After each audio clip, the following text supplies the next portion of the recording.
Thank you, Aquafina, for taking that beautiful bullet for all of us, and thank God I wrote my speech down. Hi. Ellen, we got to keep the best friend stuff kind of on the DL, okay? Because a lot of my best friends are here. Okay. I mean, you would think after 30 years of being in this industry, getting up here would be easy, and it's not. It's terrifying. It's not that often we are surrounded by people who found their voice and are using it to hold people up and bring people together. And that, to me, is true power. I mean, it's funny because I've never actually thought about myself as powerful. I mean, strong, yes, but powerful, not.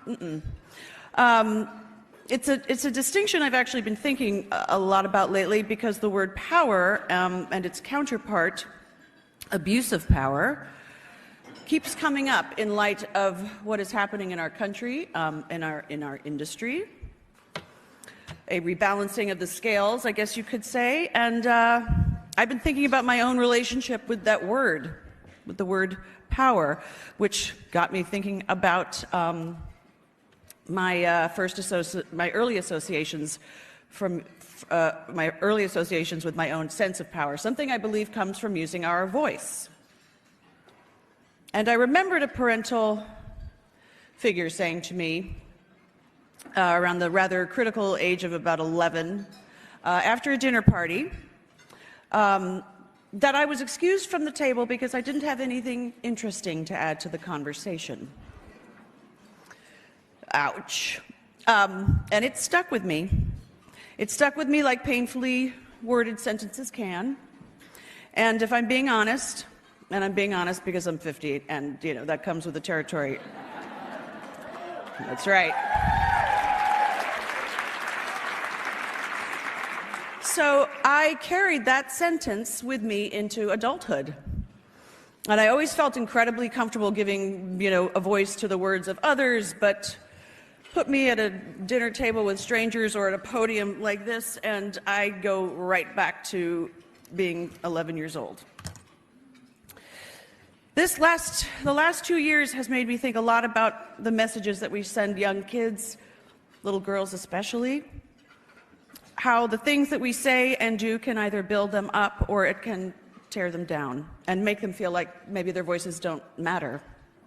And it wasn't until Friends took off that I started seeing myself in a different light. I started meeting all of these people who expressed to me how much the show meant to them, how it lifted their spirits during a bad breakup or got them through an illness. And I was just so incredibly moved by that. And I began to change the way I thought about my own voice and what it meant to have a platform to use it. Still no prompter. And then enter Marlo Thomas. Marlo Thomas, as some of you might remember, she was my mama on Friends, and I remember one day we were on set, and she said to me, "I'm going to this St. Jude gala tonight. Would you like to be my date?" And I said, "Yeah, I'd love to be your date," and go to that. So there we are at this big, elaborate gala. There's tuxes and gowns and tiny little food on toothpicks that you can't eat in any dignified manner. And I sat down at the table, and they started to roll this tape of the hospital. And I sat there watching it, moved to tears, and that was it. That was it for me. I wanted to be a part of this extraordinary organization. And that was 25 years ago, and I am very honored to be a part of St. Jude. And I've been in love with them ever since. And right around this time, every fall, we shoot the PSA for the holiday PSA, and I get to spend a day with a family of St. Jude. And I always say it's the best day of the year and the hardest day of the year. And a few years back, I met a little girl named Sawyer, who I still think about to this day.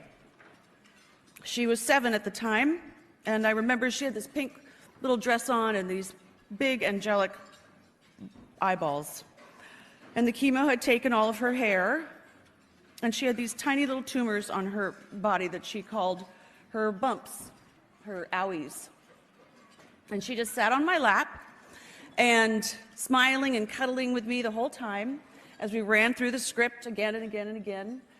And after hearing this word, at the end of the day, after hearing the word repeated over and over again, she looked up at me with those big blue eyeballs and she asked me, "What is cancer?" And I just looked at her and I was like, oh God, I'm not equipped to answer this question. Birds and the bees, oh, you're too young for that. But so I never, sorry.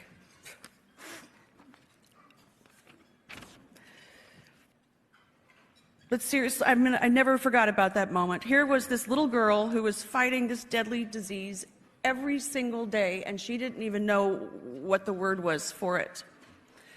And it was just part of her reality, and she was just making the absolute best of it. And that's what's unbelievable about these children.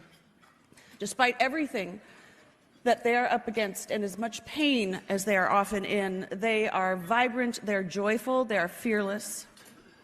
And that's part of the magic of St. Jude, and why I'm so honored to support their work, because they're giving children the best care on the planet so that they can reclaim their childhood, so that they can find their little inner superhero. And they're doing it at no cost so that the families can focus on their little ones, live without worrying about crippling hospital bills, and they're pioneering treatment, cutting-edge treatments that will soon one day find a cure. And that is what every child deserves to know, that they are seen, that they are powerful, and they are loved, and that they deserve a seat at the table, and that anything they have to say or any question they have to ask is of value, even if we don't have all the answers for it. So thank you very much for recognizing the work of this remarkable organization and for celebrating the power in each and every one of us. Thank you.